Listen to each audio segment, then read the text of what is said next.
I've carried these papers for years. Found them in a chest no one had touched in decades.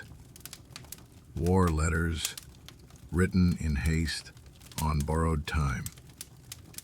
I don't know if they ever reached the men they were meant for, but tonight, by the fire, their words will be heard again. June 14th, 1943.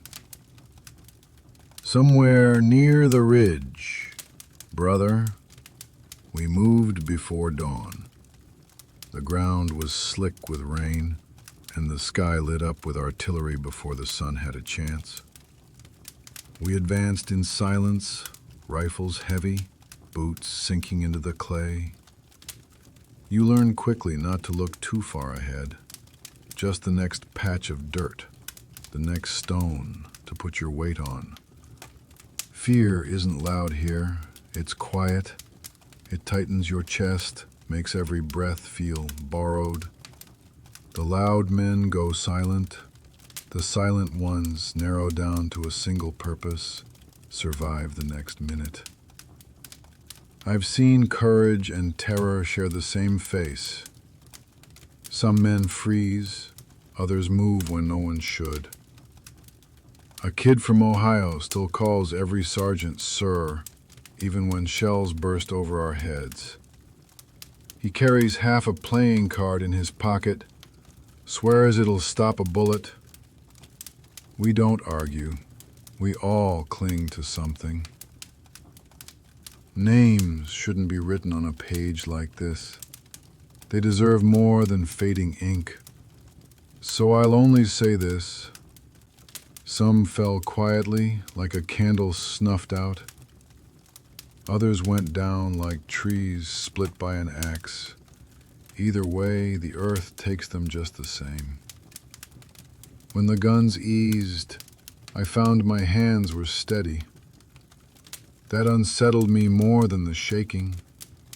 Maybe the body knows when to hold its grief, saving it for later. I chewed hard bread I couldn't taste, passed half to the kid. He looked at it like a gift, but it was just bread. That's what keeps us moving, the smallest things. If this letter reaches you, keep it. Not for the words, but for the dirt smudged in the crease. Proof I was here, that I didn't look away. Tell anyone who asks that we pushed the line forward, not far, but far enough. A. August 3rd, 1944, Field Hospital, Normandy. Mother, I don't know how to begin.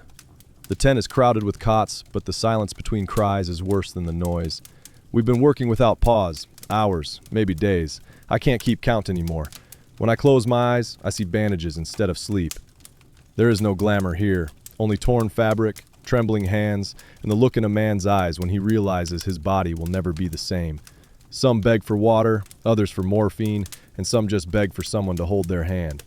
I give what I can, but it is never enough. I stitched a boy's leg until the thread snapped. He was younger than me. His helmet slipped off the cot, and I caught it before it hit the ground. It felt wrong, catching the helmet when I couldn't catch the blood. I told him he would be fine. I lied because he needed to hear it. He died before dawn. The war posters show men charging with rifles high. They don't show this.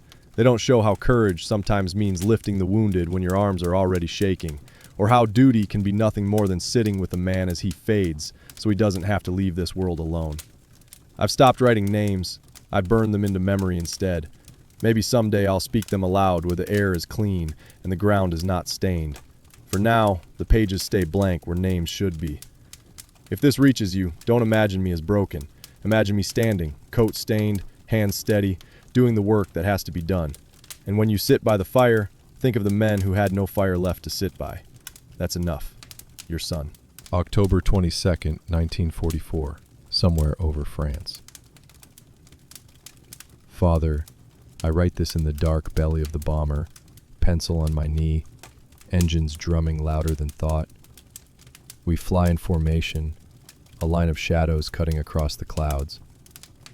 The ground below is only flashes and smoke. It is strange to fight a war from the sky. You don't see faces, only targets. You drop the weight and trust the math. But when the bombs leave the hold, the plane rises, lighter, and that's when you remember what falls is not just steel.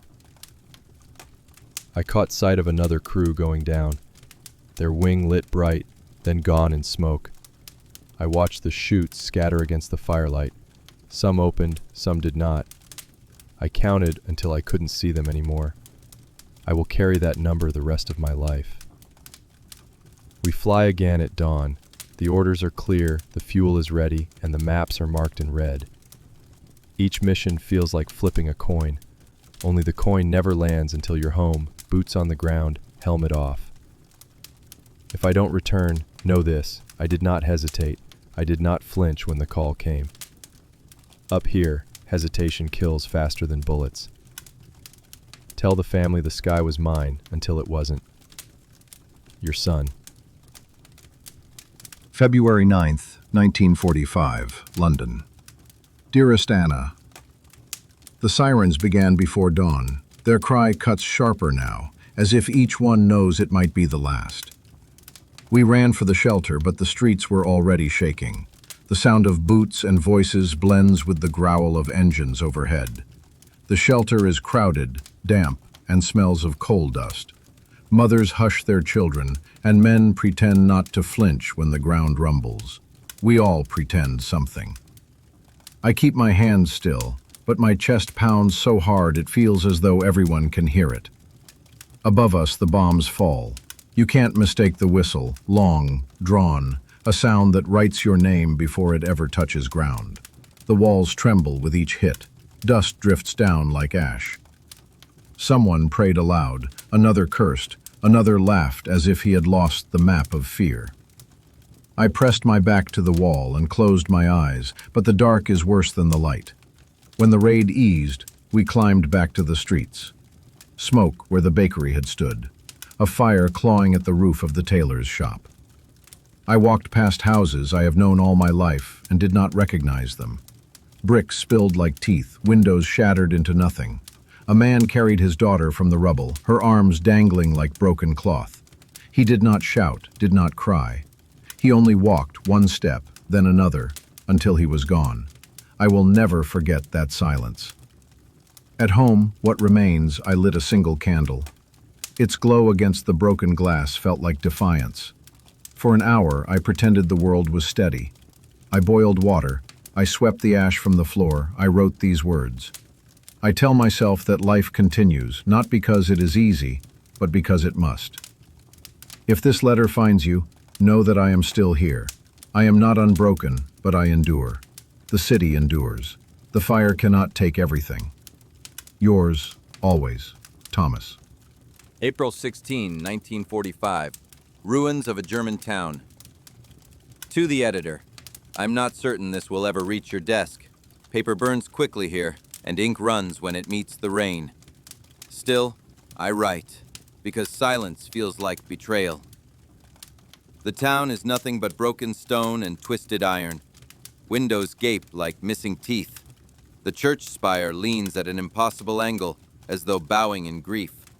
I walk the streets with my notebook, though each step feels like trespass over the bones of what was. The soldiers pass me by with faces hollowed, eyes turned inward. They no longer notice the ruin. They have become part of it. I watch them move from house to house, rifles first, boots next, voices hushed, as if unwilling to wake what the shells have already buried. This morning, I followed a unit through a collapsed doorway.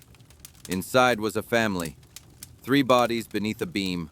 1 child still clutching a wooden horse. No one spoke. 1 soldier removed his helmet and stood motionless until ordered forward. I wanted to write every detail, but my hand refused. Some things resist language. Some things wound the page itself. I have reported battles and speeches, triumphs and losses, but here, words turn into ash the moment they leave the pencil. Still, I try. Not for headlines, not for politics, but because one day, when the guns are gone, someone must remember what it looked like what it smelled like, what it cost. Tell the readers back home this. War is not victory marches or waving flags. It is brick dust in your teeth. It is the echo of boots in empty streets.